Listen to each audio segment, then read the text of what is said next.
mayang butaram na oksabaga loinana Panthoi Mangang ni ikokno na kurungjari. Ngasi sumahawsagumna mayang bidamakta nungairaba Phunga Wari ama amuk puduna lakjari. Wari asibu Thabirako na Maipakpi Chanu. Thaina mamangai matam amada kul amada masang mataw yamna phajabi mapamdagisu awong awan yamna tamlakbi laikhamton kaubi mau ama leirami. Laikhamton watapada na hawragbi oirabasu binungsi leibi nupi oirami. Adugisu mathakta mahakay tonganba matikmaya ama Leiragadi mahakna mamitche na uisinduna tungda kari tholakani haina hek khanba matamda tungda tholakadaba tangkak kharadi adu makhang mangamlami. Aduna khul pumbana laikhamtonbu taibang sema mapuna khul adabu ngakpi sanbinaba tharakpani haina sonaram. Adabu laiba kinongdamse angakpani laikhamtona masanupi ama phangjabaga ikuidana laikhamtongi nupado konungda lami oibagi changyengda khalaktuna lami oiba chatkhiram. Masigi matung masanupi na kafay chatpangamlakpa matamdani khulakpa tomchana hai thoiba nayamba adubu konungda lami oikibadagi yumdabu nongmata lakdribo. Hoi khura nongmata lakdri konungda lami oibasi yamna lubajanida yum kai chatninglasu pak hekta yada male. Adunabu akhanaba mi khaktana oiribanidana. Asi haiduna tomchado magi thabak chatfam thokpa chatkirami. Thoibasu adumangai magi tafom thokpa sambaldu khaduna leirami. Matamda laikhamtondu imungdagi parpak thoraklami. Atomba itaimabu nanga wa amata tanasira khaline. Kari wanu itaima isa thoibigi ahanba masam kakpase nakoi tasau laklaga tausira khalambani. Adubu madi konungdagi lakpa yadawba mandre haina pau hairi. Aduna noi tasau yaudrasu pangthoklasira khaliba. Itaima adugidi karisu khalunu aina phanaba loina silagi. Phare adudi nangna phanaba khara selo. Asi haiduna laikhamtondu imungda amuk changkhirami. Thoiba matai mana imungda changkhrabada mabukta akhaba minok ama noktuna leirami. Matamsida asomdana loksangda masa sunglamlaga maungnaha ama mapuribaga lawsurami. Hai mama nangna asida leirisi phanadi kuirine kaino ngasidi angangsi sungkapu kapagdada. Hoine makhoi pabu aiso Adomna khalamlibani. Hoi angangdu kamdawri haina amukta yengluso. Ahoi ai amukta yenglukhige. Asi haiduna maungnaha adu makut masa amodbadu phingzida taithoklami. Aduga lausangda changlaktuna kangthadu haidokluba matamdadi kanasu leiramdre. Makhoi babung somda amukta changbiro.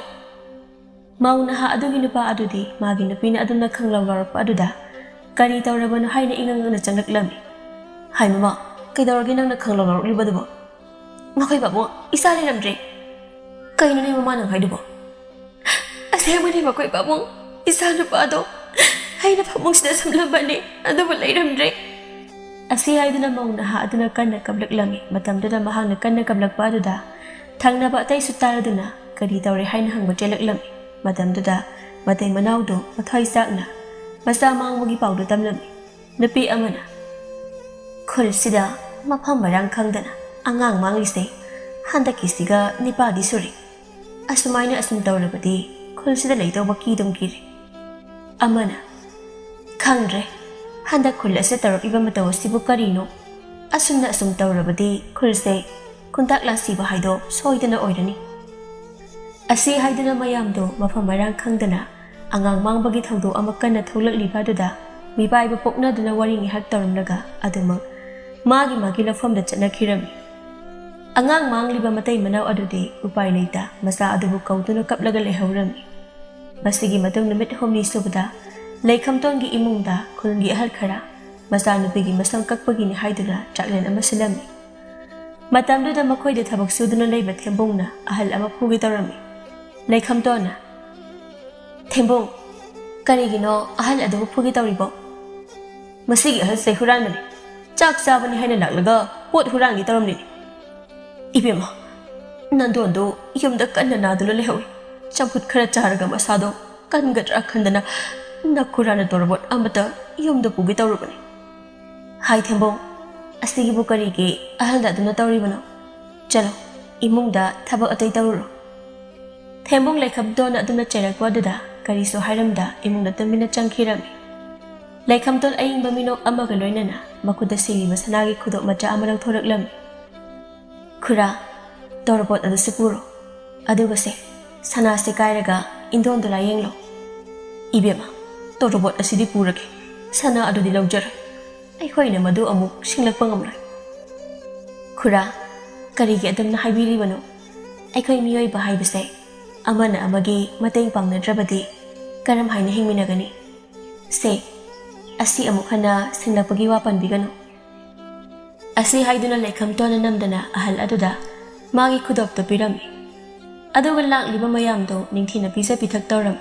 Mastigi matong numit ini khumi leiraga amuk khul aduda numidangi matam amada nupa ama mga kaklaga hatlamle haina wawa launaraklami. Madu tabada khulakpa tomcha su manay masan kharaga loinana asiba adugi manakta laklami. Tomcha na mayam khazikta lithokpiyo asiba sida yom sinbigan. Nupa amana khulakpa misi asigi matangda langna langjil kopna thigatpiyo. Asamna toina tawrabadi aikhoi khulsida leiba ngamlar. Ngaiko misi asi karam tawribano haibado ai mi thadotuna thiange. Adubu haujiki oinadi mayam numit hek tabaga yumdagi hendokpigan. Asi haiduna khulakpa tomchana khunja miyamdo numit hek tabaga yumdagi hendoktanaba hairam. Numit adugi matung ikoy-koydana laikhamtongi nupado yumda lakani haina pau piraklam. Madu tabada laikhamton siyam na haraw jarami mapuraban halakani haiba numit aduda khulakpa tomchado manay achanba aduga laikhamton hoidalaklam. Thoibana khura kari thabake nayambung halakani haina tai adugi laklibani. Hoi ngasi halakani haibani. Asi haiduna makhoi anido wari sanaringaida laikhamton su imungdagi thoraklam. Madu ubada khulakpa tomcha su lofetoraklami. Khura su lengbire ai khura na thaknaba ising ayingba khuzai amta lawthokluge. Iyari bema adugi mahut asida phida sida pham waring hak sasi. Laikhamton su tomcha na wari sasi haibaduda phida duda tapna phamlami. Ibema nangse khul miyam na hainari. Ibema namit usilaga tungda kari thokani khanbada ibemagi mitta tungda thokto pum uba ngami. Masibu kayamuk yamna chungge. Khura aina uriba pumbase anambana di thoi. Masi taibung mapuna sanbiba haibadani. Phare adudi hausimak aingonda tungda oidobu amata hayudana. Tomchagi wadu tabada laikhamton tapna mamitu cheno isilami. Aduga tungda kari thoklakani haina khalami. Matamdu laikhamtongi mamitta mahaku khunja miyamna otpanay patawba amadi khul adu khundak lan siba si uraklami. Batamda laikhamton do tapna mamito panglaklami. Khura khunse angwa famna soidina tarani. Ibema adudi taaduna leirabani. Aina pambadi ayi matangda kita suying ninghanbani. Madu tabada laikhamton do tapna mamito amu isilami aduga tapna mu pangthoraklami. Khura nakanda leiriba chafu adu thugaibino. Ha karibo asi haiduna masado tung haduna haipet laithokpada matung dalai bastafu aduda thengzinduna chafudu kairami. Madu ubada makhoi anido haipet yingnaraga noklami tanja aduda konthonglomdagi kapna lawnaduna changlakpagi makhol tarami. Kai tabu yarabazano khura ayamukta yenglukige. Asi haiduna mayamna kapnari bado kari tawre haiduna thoraklami. Ahal napi amana ibema napuroi base aikhoi mayam thadokuna chakrene. Kaino hariba mayam sibo madi ngasi te yumda lakani haina pau piraklaga kaino aina tariba pau sibo. Asi haiduna laikhamton phi angobana kupliba thawai yaudrba mapuribagi manakta tapna sangsinduna kaplami. Khara kapna khara launa tawduna laikhamtongi mapuraibado aroiba mathau mangam pangthoklami. Adugi matung ikoy-koydana khulakpa tomchado laikhamton hoidalaklami. Ibema napuraiba su leitre aduna nakhoigi leiriba lau hingkholsi khuragi angangsingna kupna yengsinhange. Khura aikhoigi lau hingkholgi damakta khurana wabiyu haijade aina adom ngamnaba yengsinjage. Asi haiduna laikhamton do sauna imungda sangkhirami. Laikhamton na sauna sangkhiba aduda khulakpa tomchado kitang ngaklami. Thoiba Nakoy ginatay masibu ngawra bazalo. Magi phanaba hairaga asuk sauri basibu. Khura, aikoy gi itay masi tazaw lekidaba aduna wakal yamna nungaitana layban. Aduna khura yum sidagi lengbikro. Asi haiduna thoi basu sauna imungda changkhirami tomsadi thoi bagi matauda amuka henangak pahaidu oiram. Koi na makoi imungi mi kai sibu loi na ngawra zala. Wangang na mamata yadri basibu. Tembung na. Khura, imung se pipa mamatawri bane. Ay sa lay base kina lay bane. Yung sa thadaw to na tsaka sirahay na pamakala bane. Tembung, nang nadupa ka na hariba dubu kari daw bu yaro gini. Khura, haidokpada yamna phajada bu afam ne. Asi haiduna tembung ado ngarang na midang yung ado daloy bahui ado thiba khangdre haiduna mana koi thiba ado tamlami. Tembung, hui ado bu thiba dum phangdrabra. Khura, hui aduna leiram lim piram do mata amani. Asi haiduna laikam to na hui adu gi ithak laga leiram le haiduna haijilam. Matam do khul miya marak taso ahingda lamjauda hingsabi nupi amana angang setlaga chabu ui haiduna sandok naraklam. Khulakwa tom chado mayam do tarubada thangnaba khundagi maiba amakorami aduga maiba do laikam tol huida puduna laklam. Thoibana Khura, kaigino khura nai khoida mayu puduna laklibasu. Nakoy ginatay mado hingsabi ni natte haido khangdok na bani. Kaina Khura na hari bo phumsibo. Aikoy tay mabu hekta hingsabi ni hari basibo. Maiba aduna nakoy tumin laino. Hai, thabok suba. Nahak na nupi adubo ay ginakta puro. Maiba adugi wado tabada Tembung laikhamton gi kada changlaga laikhamton bu puthok na bahot na rami. Laikhamton su thebung na chingliba adudagi kanna nanthok na bahot na rami. Matamduda maiba aduso laikhamton gi kada changlaklami aduga masada yam khara saksilami. Tawrakliba matawdu laikhamton du kiduna kadudagi chenthorami. Madu ubada khulakpa tom chana Tembungda tanaruna bahairami. Maiba aduna yare Khura tanabiuran. Adugi saru aywa khara hangjaki. Yan hekta hangbiu. Nupi asina taibungda khongdarapada. Mama mapa animak laikidabra. Thoibana madumadi ikhoidi khangzade. Thoibagi wada tabada tom chado kitang ngakna thoibada yenglaklami. Thoiba nangbu kawrabo. Nayambung nanantay masipurakpa matamda mahak na taibang phaurakpa mikupta. Mama mapa animak laikidi haridudi. Maiba aduna aduga amo mahaki masanapi asi unabada kari khudong thiba thokibage. Maibadugi wada tabada akhoi mayamda ingangakna amana amada yengnaduna leirami. Matamduda tomsagi matong inba nupa ado wakhalaklam. Thoki. Tomchana karibu thoki gene. Khul asigi khunjinda leiba laishang adu mai chaktana tawkribadudi. Maiba aduna aina chingnaramliba pumba sumle. Nupi asigi masada phattaba thwai ama yawi. Mahak lai phattaba sanaba nupi ni. Asi haiduna maiba aduna laikhamtona tungda tholakadaba haiba ngamliba ado lai phattaba sanabagini haina hairami. Aduda sunatana matung tarakpadadi phattaba thodok ngakta tholakani haina su hairami. Maiba aduna hairiba ado khulakpa tom chadi yamna thajarami. Ibungo maiba adu oirabadi aikoina hojik tawdoriba asibu karino. Mahaki marei asi kaklabadi mahakna karisu hairaroi. Adu oirabadi phatta haudi amata thoklar. Thoibana Khura madubuta hoiba thabaklane. Tomchana Ibungo khunja miyamgi khalaga madu tawdaba yadabani. Asi haiduna mathangi numita Tomchana khunja miyam sangduna maiba adusu yauna laikhamtongi marei adubu kaknaba hotnarami. Laikhamton su mamitagi mapi taraduna aduna tawbidanaba hairami. Adubu mahakna haijariba pumbado aremba oirami. Aduna mayam changduna laikhamtongi marei adu kaklami. Namit adugi tungdagi laikhamtondu wangang bathokta mitludagi pirangkangda lenba haitarami.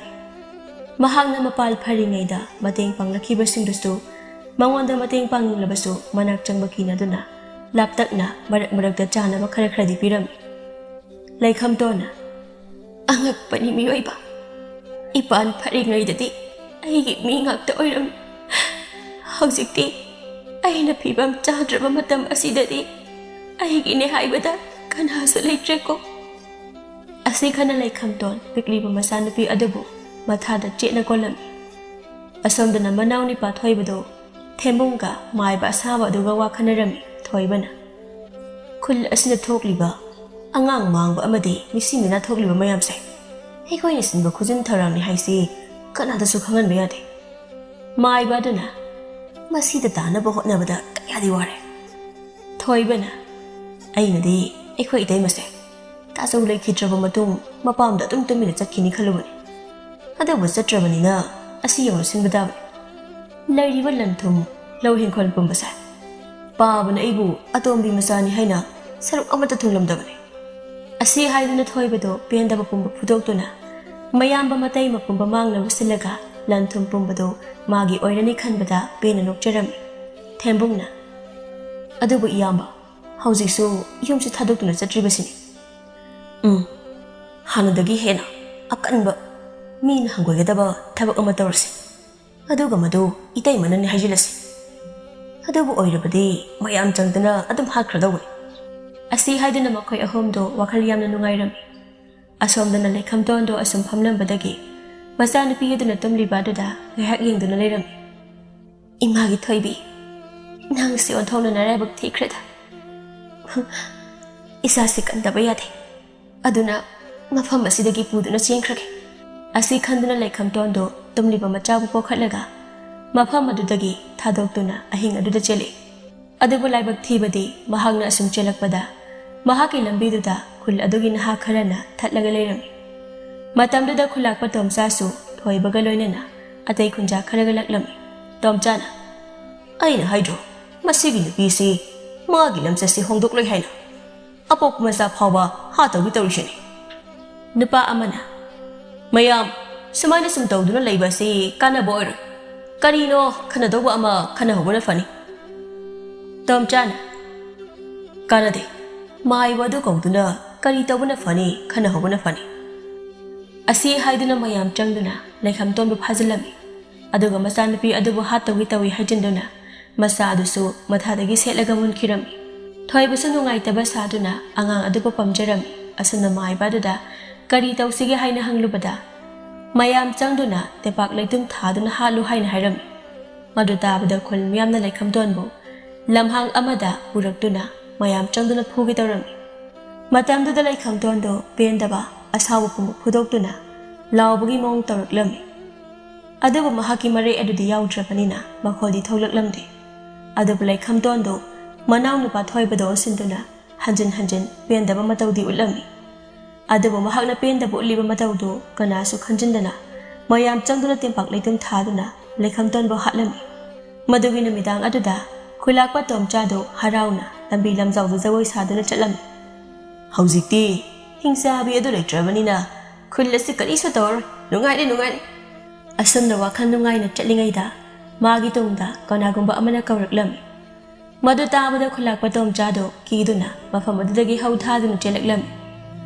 ꯃꯇꯝꯗꯨꯗ ꯃꯍꯥꯛꯀꯤ ꯃꯃꯥꯡꯗ ꯃꯥꯏꯕ ꯁꯥꯕ ꯑꯗꯨ ꯂꯦꯞꯁꯤꯜꯂꯛꯂꯝꯃꯤ ꯀꯩꯗꯧꯔꯦ ꯈꯨꯔꯥ ꯑꯗꯨ ꯄꯥꯈꯠꯂꯤꯗꯨꯅ ꯏꯕꯨꯡ ꯃꯥꯏꯕ ꯍꯧꯖꯤꯛꯇ ꯑꯩꯒꯤ ꯇꯨꯡꯗ ꯀꯅꯥꯒꯨꯝꯕ ꯑꯃꯅ ꯑꯩꯕꯨ ꯀꯧꯔꯛꯂꯤꯕꯅꯤ ꯍꯣ ꯇꯣꯝꯆꯥ ꯑꯁꯤ ꯍꯥꯏꯗꯨꯅ ꯃꯥꯏꯕ ꯁꯥꯕ ꯑꯗꯨꯅ ꯇꯣꯝꯆꯥꯒꯤ ꯃꯃꯥꯡꯗ ꯈꯥꯛꯅ ꯅꯣꯛꯂꯗꯨꯅ ꯊꯥꯡ ꯑꯃ ꯁꯠꯇꯣꯔꯛꯂꯝꯃꯤ ꯃꯇꯝꯗꯨꯗ ꯃꯍꯥꯛꯀꯤ ꯅꯥꯀꯟꯗ ꯊꯦꯝꯕꯨꯡ ꯑꯗꯨꯁꯨ ꯂꯦꯞꯂꯛꯂꯝꯃꯤ ꯀꯩꯅꯣ ꯅꯣꯏꯅ ꯇꯧꯔꯤꯕꯁꯦ ꯈꯨꯜ ꯑꯁꯤꯗ ꯃꯤꯁꯤ ꯃꯤꯅꯥ ꯊꯣꯛꯂꯤꯕ ꯑꯁꯤ ꯅꯣꯏꯅ ꯊꯣꯛꯂꯤꯕ꯭ꯔꯥ ꯊꯦꯝꯕꯨꯡꯅ ꯃꯥꯅꯤ ꯈꯨꯔꯥ ꯑꯩꯈꯣꯏꯅ ꯊꯑꯣꯏꯀꯤ ꯇꯧꯒꯤ ꯌꯧꯅ ꯇꯧꯔꯤꯕꯅꯤ ꯑꯁꯤ ꯍꯥꯏꯗꯨꯅ ꯃꯈꯣꯏ ꯑꯅꯤꯅ ꯈꯨꯜꯂꯥꯛꯄ ꯇꯣꯝꯆꯥꯒꯤ ꯃꯅꯥꯛꯇ ꯑꯁꯨꯝ ꯆꯪꯁꯤꯜꯂꯛꯄ ꯑꯗꯨꯗ ꯈꯨꯜꯂꯥꯛꯄ ꯇꯣꯝꯆꯥꯗꯣ ꯑꯐꯤꯡ ꯑꯐꯥꯏ ꯑꯣꯏꯅ ꯅꯥꯀꯜ ꯑꯃꯔꯣꯝꯗ ꯆꯦꯟꯈꯤꯔꯝꯃꯤ ꯑꯗꯨꯕꯨ ꯃꯍꯥꯛꯀꯤ ꯃꯃꯥꯡꯗ ꯊꯣꯏꯕ ꯂꯦꯞꯂꯛꯂꯝꯃꯤ ꯈꯨꯔꯥ ꯀꯩꯗꯧꯕ ꯌꯥꯎꯔꯦ ꯊꯣꯏꯕꯅ ꯑꯗꯨꯝꯅ ꯏꯇꯞ ꯇꯞꯅ ꯍꯪꯂꯛꯄ ꯑꯗꯨꯗ ꯈꯨꯜꯂꯥꯛꯄ ꯇꯣꯝꯆꯥꯗꯤ ꯊꯣꯏꯅ ꯈꯟꯖꯤꯟꯗ ꯊꯦꯝꯕꯨꯡꯒ ꯃꯥꯏꯕ ꯁꯥꯕ ꯑꯗꯨꯒꯅ ꯇꯥꯟꯅꯔꯛꯄ ꯑꯗꯨ ꯇꯝꯂꯝꯃꯤ ꯑꯗꯨꯕꯨ ꯇꯥꯟꯖꯥ ꯑꯗꯨꯗ ꯈꯪꯍꯧꯗꯅ ꯊꯣꯏꯕꯅ ꯈꯨꯜꯂꯥꯛꯄ ꯇꯣꯝꯆꯥꯒꯤ ꯃꯄꯨꯛꯇ ꯊꯥꯡꯅ ꯊꯤꯜꯂꯛꯂꯝꯃꯤ ꯇꯥꯟꯖꯥ ꯑꯗꯨꯗ ꯊꯦꯝꯕꯨꯡꯒ ꯃꯥꯏꯕ ꯁꯥꯕ ꯑꯗꯨꯒꯁꯨ ꯃꯅꯥꯛ ꯑꯗꯨꯗ ꯌꯧꯁꯤꯜꯂꯛꯂꯝꯃꯤ ꯊꯣꯏꯕꯅ ꯅꯈꯣꯏ ꯊꯕꯛ ꯑꯃ ꯇꯧꯕ ꯃꯇꯝꯗ ꯑꯁꯨꯛ ꯆꯦꯛꯁꯤꯟꯗ꯭ꯔꯤꯕ ꯑꯁꯤꯕꯨ ꯀꯔꯤꯒꯤꯅꯣ ꯈꯨꯜꯂꯥꯛꯄ ꯑꯁꯤꯅ ꯑꯇꯣꯞꯄꯗ ꯇꯝꯂꯨꯔꯕꯗꯤ ꯀꯔꯤ ꯁꯥꯅꯤ ꯊꯣꯏꯕꯅ ꯆꯩꯔꯛꯄ ꯑꯗꯨꯗ ꯊꯦꯝꯕꯨꯡꯒ ꯃꯥꯏꯕ ꯁꯥꯕ ꯑꯗꯨꯒ ꯇꯨꯃꯤꯟꯅ ꯂꯩꯔꯝꯃꯤ ꯑꯁꯤꯕꯁꯦ ꯃꯐꯝ ꯆꯥꯅ ꯊꯝꯂꯝꯂꯣ Aduga yumda wakhanarusi. Asi haiduna thoibado sauna mayum lamda hankhirami. Makhoi anisu asiba ado lambi mayaiduda kanagumba amana mihathina hatlamba saraga chakhirami. Asumna thoibagi yumda makhoi ahumdo wanglayu thakna wari sarami. Ta thoiba ma amadi hatkre angang masa sina kamdauba. Thembong angang masa sisu asum hingduna leirabadi hayeng tungda soidana magi lau hingkhol saruk piyu hairakani. Aduna angang asisu nakhoi anina hundokluro. Ta thoiba haujiti numidangina angang asi puthokpada pharak tarani. Aduna hayengsi koibu puthokpa saraga arapa mafam amada hundokluraki. Asi haiduna makhoi ahumdo sanai yunairami. Asomdana ahingda tamdana leiriba laikhamtongi masanupi adugi mamangda laikhamton lakpa urami. Imagi thaibi isasu nama aigi laibak asi lauduna awaba taba tareko. Nate aigi wakhalali ima icha sena khaina haliba makhoigi mafamda ai laman soidina khungani. Asi haiduna matang aduda laikhamtongi thawai ado pendana sikiba oibagi matik maya pumba phudokpa hauraklam. Aduna ahing aduda khul aduda kap lauduna laikhamtongi thawai ado pendaba phudoraklam. Hairakibagi matong inna thembungna laikhamtongi masanupi adubu ningthina phijet leiting tawbirami. Laikhamtongi masanupi aduna kaka kaidano ikhoina chattoise. Laikhamtongi masanupina maron sudana thembungda makhoina chattoriba asi kadaidano haina hanglami. Isa thoibi aikhoina chattoriba sei nakhoi imana nangi sanapot mayam leiba mafam amadani. Asi haiduna thembungna laikhamtongi masanupi adubu themlaga khul adudagi lapna leiba mafam amada puduna laklam. Lamhang ama yobada thembungna angang adubu tharami. Isa thoibi asidang hak leibaga nakhoi imado lakladabun. Asi haiduna thembungdu mafam adu thadoktuna chatke tawrami. Matamduda angang aduna thembungi furit phijida yaladuna karaida chatlino haina hanglami. Kaka asida nangi ngamuk leirugi. Asi haiduna thembungdu ngamuk leibani haina chenkhirami. Angang adude thembungdu ngamuk leiruraga soidana halakani haina khanjarami.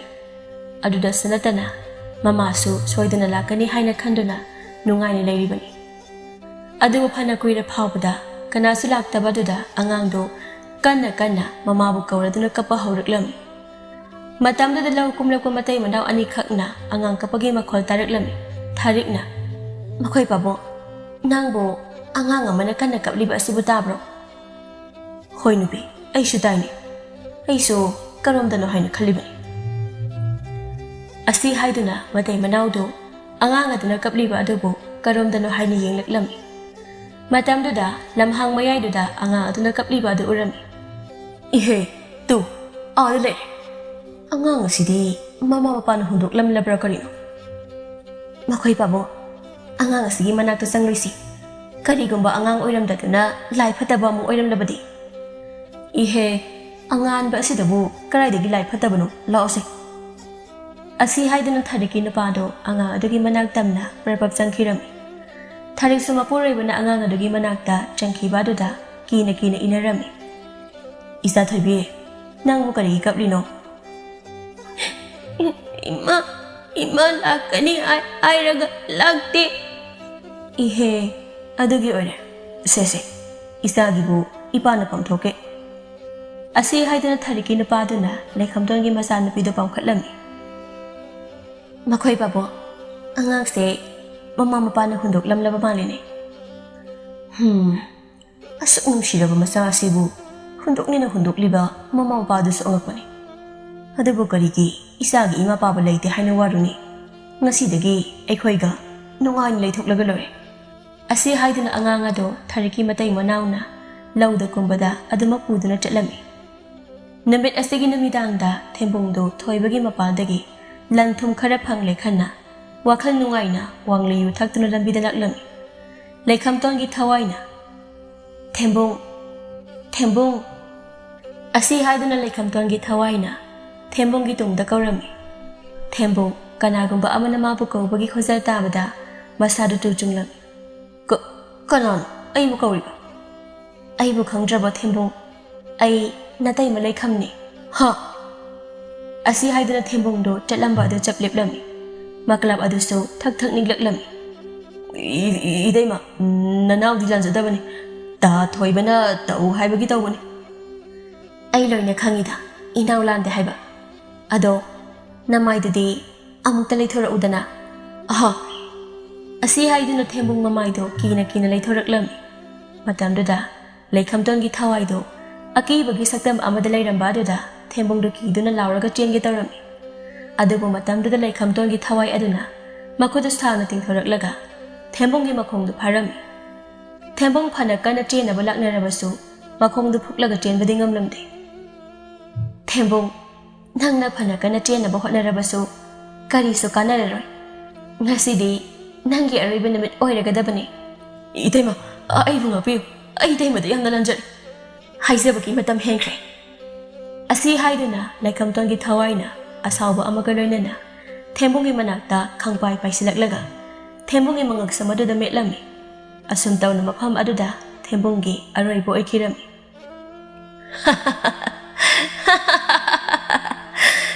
Ai pele ngasidi ai pele. Asi haiduna laikhamtongi thawaido pena noklami. Adubu amumikup aduda masanupi adubu ningsinglakpada hikna amuk kabraklami. Laikhamtongi thawai ado hikna kapladuna kul aduda tengthaduna ahing adumag chatlami. Mathangi ayukta khonjami yamna thembonggi thawai yawdraba hakjang adu thengnarami. Thoibudi thembongna siduna leiramba aduda masada jingnaba poklami. Maibu saba aduna ta thoiba thembongna siramliba misi asi yamna chingai. Nate noigi natai magi thawaina hadijal oiram loida mi asibana laga kamaina mi hatoribana aina tabadadi singam nangamdara sikiba mi singsigi thawai singse yamna sathi hai makhoidi mi hatpasu ngami haina dai ibo madudi thawai aduna changba ngamba mi leirakanda mi aduda changlakanda matik maya ado phudokpa ngambagi wani adudi karigumba khul asida thawai adu changba ngamba mi leiramlabadi chumine madu thidokpana fani. Asi haiduna makhoi anido khul aduda laikhamtongi mapok nami kamanaba pokpa mi thiraklami. Matamduda khul aduda laikhamtonga pokpa namit manaba tarik thabal manaba pungpham phawba manaba mau ama thengnarami. Maiba saba aduna ta thoiba mau asibu kaidausa haino hatokhrasira hatpi yakiroi. Maiba asengba ama hana amukta kauduna nupi asida itaimagi thawai changde yengthokhisi aduga kari tawsigi haidu khanasi. Asi haiduna mau adu phajinduna thamlaga maiba ama kaurami. Aduga mau adugi masada laikhamtongi thawai adu changbra changdabra haina yenglami. Matamduda maiba aduna machinda laiwa ama solaga mau aduda langsimba matamda mau adugi masada lotuna leiriba laikhamtongi thawai adu mathi phonglaklam. Ibo nupi asida nakhoina hariba thawai adu changduna leire. Maiba saba aduna iban masibu mataw karamna oithokliban. Ibo masi oithokpu yabagi maramdi nakhoigi khulsida kanasu khangandana lona lai sanaba hiba misak ama soidana leiramgani thase. Masi pumbase misak aduna sanabani. Ha ado iban thawai asibu mataw karamna manghanba ngamani. Haujikti anganba asida tawbadi yar. Aduna horen numidangda laithong ama tawrasi. Asi haiduna makhoi mayamdo numidangi matam ngaiduna laikhirami. Asi haiduna makhoi mayamdo numidangi matam ngaiduna laikhirami. Numidangi matam oiraklabada maiba asengba aduna thoiba amade maiba saba aduda makhoina phajinduna thamliba mau adubu yamna ikoi koisinba mafam amada phamhallu haina hairami. Makhoi anisu maiba aduna haiba pumnamak tawrami. Asumna maiba aduna mau aduda changliba laikhamtongi thawaidu kongthoknaba kanna hotnarami. Tanja asida asomdana matam kuinadagi masak lotuna leiriba laikhamtongi nupana hana lauramba thambandusu akanba laithau ama tawduna laikhamtongi thawai adubu mapangal kannaba hotnarami. Mahakna asumna tawribagi asawu maram ama seleirami. Laikhamtongi nupaga thambalgasi yamna nungsinaduna launa leinakhibani. Adubu thoibana silaga thambanbu lamsat naidabini haijanduna yum adudagi tanthokibani. Madugi pendaba aduna Thambaldo amuktang laman khonge khana ngaiduna leibani. Asomdana Thambana tawriba laithau aduna laikhamtongi thawai ado mapangang kangkhalaktuna yam adudagi akanba safu amaga loinan tholaklami. Maiba saba aduna ipan maiba thawai asidi yam asigi wangwada tholakle. Thoibana ibo ikhoini chelhobana phani. Maiba aduna chenkhin ai leibasidi. Asi haiduna maiba aduna laikhamtongi mamaida laiwa solaka yam khubam amalang silami. Yam aduna panbada laikhamtongi mamaido haifet laithoklaga maning halami. Madu ubada thoibaga maiba saba adukadi lafet tawram adubu khangaudana laikhamtongi thawaido sauna ayakpa khonjal amada lawraklam. Madu tabada thoibaga maiba saba adugadi manakong minsinduna khanglam. Kudak aduda laikhamtongi thawaina maiba asengba adu pairaga haidakhiram. Madu ubada thoibaga maiba saba adugadi kina thak thak niktuna leiram. Thoibana itaima nanaw lanjare nanawgi thawai stadi kanbi nanaw na lala hajare. Maiba saba aduna itaima nanaw sulanjare nanawgi thawai dadi kanbi matungda siguma thabaksi amukhana tawjaro. Asi haiduna makhoi ani do kina lanjare haiduna leiram. Makhoi ani gi matawdu ubada laikhamtongi thawai adudi khangna noklam. Nakhoina lale hairaga aini hekta nakhoi ani bu ngakpigedaba nate. Nakhoi ani bu hatlaba tungda aigi thawai se ingna leiba ngamgani. Asi haiduna laikhamtongi thawai aduna nupa ani dugi mangak sametlaga thangatlam. Aduga kudak aduda makhoi ani bu hatlam. Madu loibada laikhamtongi thawai adu mau adugi masadagi chongthokhiram. Aduni hektawada mau adudi wakhan manglaga laimaida haidakhiram. Laikhamtongi thawai aduso khonglei thuna Thambana lona Lai Sanariba mafam Adomda laklami. Laikhamtongi thawaina karigino nahakna aigi iting panglibadi. Thambana aina tawribase nahaki na ting pangbanate aigi laman khumlibani. Amabu oiriso amabu oirabaso aigi nahaki na ting dagi aigi thawaise ingna leiba ngamlagani. Aigi matam loire ai chatlagi. Asi haiduna laikhamtongi thawai ado ahangba malamda mangkhiram. Thambalsu mafam aduda leptuna mitluda pirang ihauna maithongdadi mamon noktuna tamina lehauram. Namit asigi tungdagi khun aduda mihat mipun tawramba agi akhang tawramba pumba kokladuna hanagumna ingna pankhiram.